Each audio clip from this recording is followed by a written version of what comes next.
인생은 늘 선택과 타이밍이 문제다.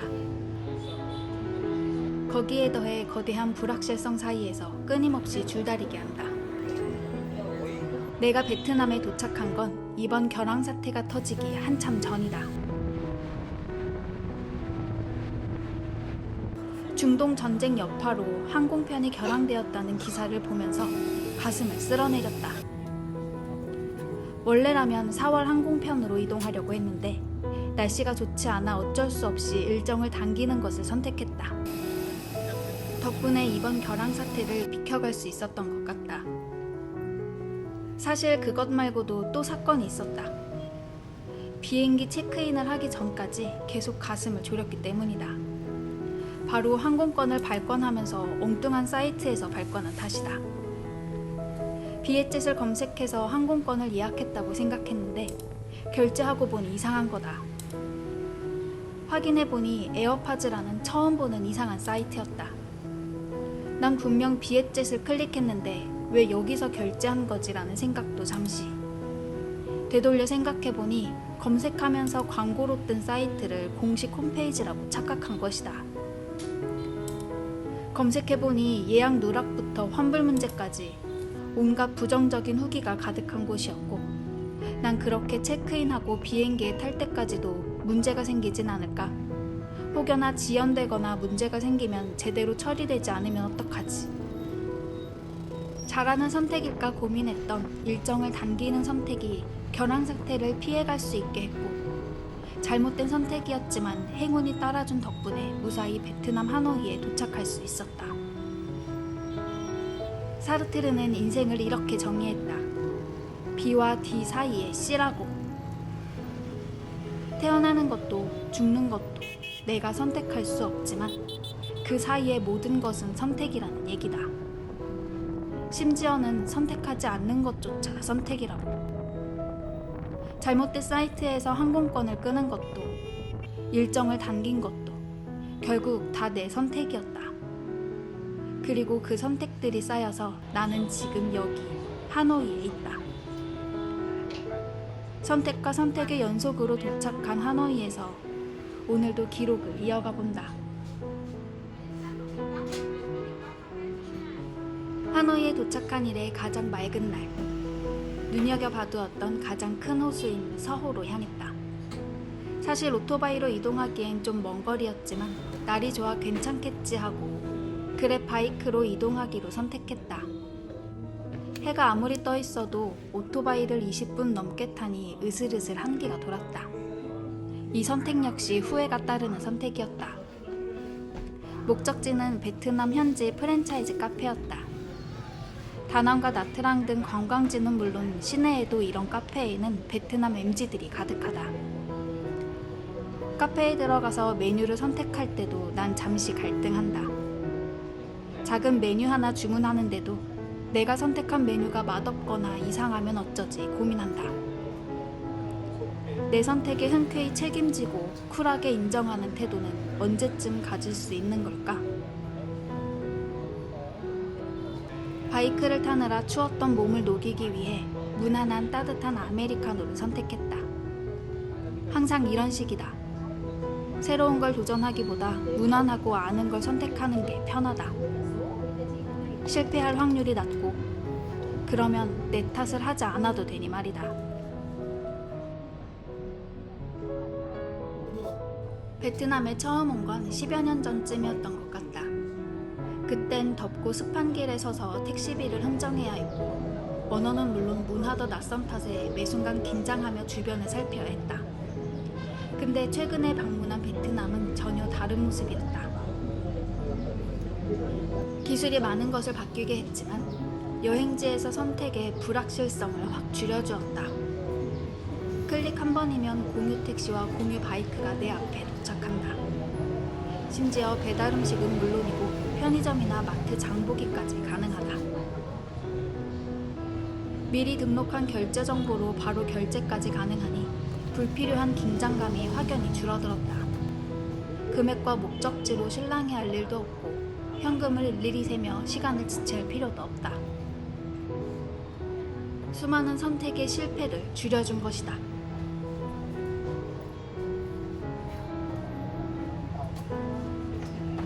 베트남에서 가장 그리고 싶었던 건 카페의 낮은 의자에 앉아 보이는 풍경이었다. 기회가 없었는데 드디어 서호가 내려다 보이는 멋진 곳에서 어반을 할 수 있었다. 세상은 점점 더 비슷한 컨텐츠를 소비하고 비슷한 문화를 공유하는 것 같다. 물론 카페 테라스에서 자유롭게 담배를 피거나 유난히 낮은 의자들이 많은 베트남의 카페 문화라던가 베트남식 커피 특유의 진하고 달달한 맛이라던가 하는 고유의 분위기와 문화는 다르지만 신메뉴라던가 핸드폰을 하며 컨텐츠를 보는 모습, 옷과 가방 등 많은 부분이 점점 차이가 없어지고 있는 것 같다. 어반 스케치 역시 한국뿐 아니라 전 세계가 공감하고 공유하는 취미다. 높은 비율로 젊은 세대보다 작년 이상이 더 많긴 하지만 나이와 상관없이 취미로 즐기는 사람들이 많다. 어반 스케치를 해보자 라고 선택하고 도전해보니 처음엔 어색하고 낯설었지만 이제 조금씩 즐기며 어반을 할 수 있게 되는 것 같다. 전 세계 다양한 도시에서 어반 스케치를 하는 사람들이 모이는데 언젠가 나도 이렇게 혼자가 아니라 함께 그려보고 싶은 마음도 든다.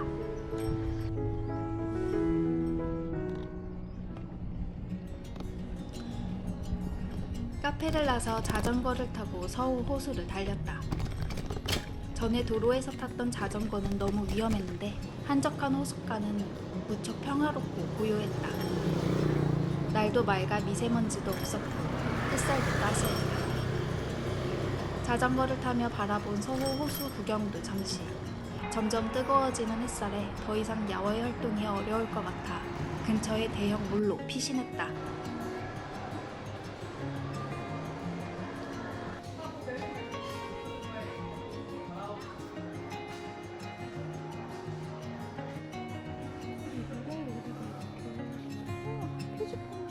여기는 하노이에 세워진 롯데몰이다. 굉장히 거대하고 쾌적하며 고급진 느낌이라 놀랍다. 동남아에서는 쾌적하고 시원한 쇼핑몰이 하나의 도시 같은 경우가 많다. 너무 덥고 비가 오는 기간도 길어서인 듯한데 덕분에 덥거나 미세먼지가 심한 날, 비 오는 날 쾌적하게 시간을 보낼 수 있다. 편리해진 시스템과 쾌적한 공간들도 베트남 여행에 대한 만족도를 높이는 데 한몫하는 것 같다. 이렇게 몰 구경을 다니다 보면 귀엽고 깜찍한 캐릭터 굿즈들이 가득하다. 팜마트의 유행덕인지 가는 곳마다 귀여운 것들을 잔뜩 구경할 수 있다. 특히 눈에 띄는 건 커스텀 굿즈다. 본인이 선택한 아이템으로 장식하는 방식의 굿즈인데 열쇠고리나 여권 케이스에 원하는 장식을 골라 붙이는 것이다. 그러다 한 상점에서 눈을 뗄 수 없었는데 바로 사람을 만드는 곳이었다. 나이대와 성별에 따라 얼굴형을 고르고 거기에 헤어스타일, 의상, 장신구를 선택해서 완성하는 방식이었다. 배경도 고를 수 있고 키링이나 배지, 카드 등을 만들어 소장하거나 선물할 수도 있는 방식이다. 잘 만들었다 하는 생각도 잠시. 나를 만들어 보려고 하니 선택해야 할 것들이 까마득하다. 사르트르는 또 이렇게 말했다. 인간은 자유롭도록 선고받았다고. 선택을 피할 수 없다는 게 인간의 조건이라는 것이다. 커스텀 굿즈 앞에서 나를 만들려다가 얼어버렸던 것처럼 선택지가 많아질수록 오히려 내가 누구인지 더 모르겠어지는 이 아이러니가 생긴다. 자유가 늘어날수록 불안도 함께 늘어난다는 것. 사르트르가 자유를 선고라고 부른 이유가 거기 있는 것 같다. 내가 원하는 걸 만들기 위해선 내가 선택해야 한다. 선택하는 것을 두려워하면 내가 원하는 나를 만들 수 없다. 취향이라는 선택지들 속에서 진짜 나를 찾아가는 사람은 몇이나 될까? 우리는 왜 이토록 나를 규정하고 싶어 할까? 혈액형, 별자리에 이어 MBTI 등등. 요즘은 가족, 학교, 직장을 떠나 개개인이 저마다의 취향과 관심사로 느슨한 공감대와 소속감을 만드는 시대인 것 같다. 먹을 대로 취향대로 골라 먹는 것을 좋아하지만 결국 어떻게 먹어야 맛있는지 검색해보고 따라한다. 쇼핑몰에서 시간을 보내다 보니 어느새 노을 지는 시간이 다가왔다. 흐리지 않은 날 성당에서 노을을 보려고 서둘러 성당으로 향했다. 저녁이 가까워지는 시간이라 차가 막힐 것 같았고 그래서 또다시 바이크를 타야 했는데 아침에 타봤다고 좀 더 편하게 갈 수 있었다. 물론 복잡한 시내를 지나면서 아슬아슬한 순간이 많았지만 말이다. 성당에 도착한 건 골든타임이었다. 때론 길게 생각하지 않고 바로 움직이는 게 정답일 때가 있는 것이다. 성당이 보이는 길로 들어서자마자 펼쳐지는 풍경에 감동하기도 잠시. 부지런히 성당이 잘 보이는 카페를 고르고 재빨리 음료를 주문하고 자리를 찾았다. 밖에서 본 2층의 비워진 테라스 자리가 주문하고 올라가는 사이에 없어지질 않았길 바라며 부지런히 계단을 올라갔다. 다행히 봐둔 자리에 앉을 수 있었고 그제야 한숨 돌릴 수 있었다. 스케치북을 펼쳐 그림을 그리기 시작했다. 성당 건물은 정확한 대칭에 정교한 조각과 장식으로 정돈되어 있지만 내가 그리는 선은 삐뚤빼뚤하기만 하다. 그림을 그리며 성당에서 울리는 종소리도 감상하고 성당 앞 광장을 오가는 사람 구경도 실컷 했다. 달콤하고 부드러운 애기커피도 음미하며 머물다 보니 노을이 질 때 시작한 그림은 해가 지고 나서야 끝이 났다. 스케치가 완벽하지 않아도 좋았다. 노을과 조명의 노란색이 강렬해서 하나의 색으로만 채우기로 선택한 것도 좋았다. 전날 바이크를 타기로 한 나의 선택은 다음날 칼칼한 목 상태로 돌아왔다. 맑고 쾌청했던 전날과 달리 흐릿하게 시작된 하루. 운동화 세탁을 하기 위해 세탁소를 찾아 나섰다. 운동화를 맡기러 샌들을 신고 길을 나서니 춥고 쌀쌀했다. 아무도 샌들 따위 신고 있지 않았다. 세탁소에 도착해 물어보니 며칠이나 걸린다고 했다. 하루 정도면 충분하겠거니 생각했었는데 계획이 차질이 생긴다. 망설이고 있으니 옆에 지나가던 아저씨가 어딘가를 손가락으로 가리키셨다. 바로 옆에 수선집이었는데 세탁 말고 겉에만 닦으라는 이야기였다. 감사하다는 인사와 함께 수선집으로 가니 아저씨 세 분이 분주히 움직이고 계셨다. 운동화를 손가락으로 가리키니 잠시 살펴보시곤 15,000동이라고 하셨다. 비용도 시간도 얼마 안 걸리는데 겉은 새 것만큼은 아니어도 놀랍도록 깨끗해졌다. 전체를 깨끗이 하는 본래 목적과는 다른 수박 겉핥기 같은 해결책이었지만 너무 만족스러웠다. 때론 이렇게 적당한 타협이 필요한 법이다. 잠시 숙소에 들어와서 업무를 했다. 내일로 미룰 수도 있지만 지금 해결해 두어야 오후 내내 가벼운 마음으로 시간을 보낼 수 있기 때문이다. 학창시절엔 과제 마감 전날이 되어야 해결하곤 했는데 오랜 경험과 훈련으로 문제가 생기면 그때그때 바로 해결해 놓는 걸 습관으로 만들고 있다. 미루기로 선택하면 내일의 내가 감당할 수 없을 때도 많았기 때문이다.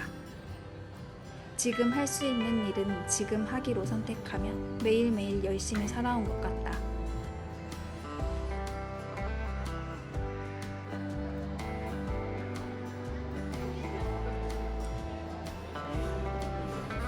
일을 마친 후 여전히 흐린 날씨와 미세먼지를 피해 향한 곳은 거대한 쇼핑몰이었다. 1층은 넓은 광장이고 그 위엔 성벽과 같은 거대한 아파트가 있었다. 그 아래 지하엔 넓은 광장만큼의 공간이 모두 쇼핑몰로 채워져 있었다. 공산주의 국가 아래에 꿈틀대는 거대한 자본시장을 그대로 옮겨놓은 듯한 곳이었다. 역시나 팜마트 스타일의 랜덤 뽑기 방식의 굿즈들과 각종 캐릭터가 즐비한 상점에서 발걸음을 멈추고 무용하고 귀여운 것들을 한참 살펴보았다. 물론 위탁수화물과 기내수화물 무게를 아슬아슬하게 채워 이동하는 바람에 무언가 더 사서 부피와 무게를 늘릴 수 없어서 쉽게 무언가 사지를 못하지만 보는 것만으로도 힐링이 된다. 그렇게 한참을 흥미롭게 보던 것도 잠시. 이내 어딜 가나 같은 브랜드와 비슷한 분위기의 쇼핑몰의 풍경에 흥미가 금세 식었다. 분명 쾌적하고 익숙한 풍경인데 맘 편히 앉아서 쉴 공간이 눈에 들어오지 않는다. 자본의 힘으로 완성된 공간은 고유한 색을 잃어버리는 것 같다. 거대한 담벼락으로 둘러싸인 쇼핑몰을 뒤로하고 삥 둘러 근처의 카페로 향했다. 가는 내내 골목길은 예의 그 오토바이 궤적과 삶의 흔적들로 가득했다. 학교 시간에 학교 앞엔 아이들을 데리러 온 오토바이들로 가득했다. 골목의 교차로마다 오토바이로 정체가 빚어지고 사람이 걷는 길은 애초에 엄두에도 두지 않은 듯한 구간을 지나 조용한 카페에 들어설 수 있었다. 좁고 구불구불한 골목을 지나 도착한 카페에서 다시 스케치북을 펴들었다. 머무는 시간과 계획이 짧아졌다는 생각에 평소보다 더 자주 스케치북을 꺼냈다. 삼삼오여 모여서 공부하던 여학생들과 드문드문 자리한 사람들 사이에 앉아 잠시 머문 시간은 평온했다. 짙은 녹색과 붉은색의 조합이 도록 평온한지 처음 알았다. 극과 극의 보색의 대비지만 안정감 있고 차분해지는 느낌이었다. 어떤 여행 후기에서도 볼 수 없었던 처음 가보는 동네에 처음 보는 카페였지만 한기 돌던 몸을 녹여준 따뜻한 차의 향이 아직도 생각난다. 서툰 영어와 서로의 나라의 인사말로 감사함을 전한 직원분들의 친절함에 베트남에서의 평온한 추억을 담아갈 수 있었다. 별거 없지만 나름 부지런히 움직였던 소소한 일상 같은 여정을 마치고 더 쌀쌀해지는 날씨에 차가 막히는 시간대라 시내버스를 타고 집으로 돌아가기로 선택했다. 전엔 도저히 생각조차 못 해봤을 텐데 다낭에서 처음 탔던 시내버스의 경험이 좋았어서 도전해볼 수 있었다. 구글 지도를 보고 찾아간 버스 정류장에는 예상보다 더 정확하게 시내버스가 도착했다. 운전기사와 발권하는 직원이 함께 탄 버스에서 현금으로 버스값을 내고 의자에 앉았다. 에어컨도 나왔고 현지 분들은 QR 결제도 했다. 지도에 나온 노선대로 버스가 이동하는 걸 지켜보며 창밖을 보았다. 예상대로 차가 많이 막혀 한참을 걸려 숙소로 갈 수 있었다. 베트남의 쾌적하고 편리하게 변한 모습에 안정감이 들기도 하고 변해버린 그 무엇에 아쉬움을 느끼기도 했다. 세상은 앞으로도 변하겠지만 그 속에서 나만의 삐뚤빼뚤한 선을 긋는 일만큼은 변함없이 이어나가고 싶다. 결과를 예측하지 못한 채 한 선택들이 쌓여서 나는 지금 여기 있다. 틀린 줄 알았던 선택들이 나를 여기까지 데려다줬다. 선택이 두렵지 않은 게 아니라 두렵지만 그래도 하는 것. 그게 지금 내가 할 수 있는 가장 용기 있는 일인지도 모르겠다.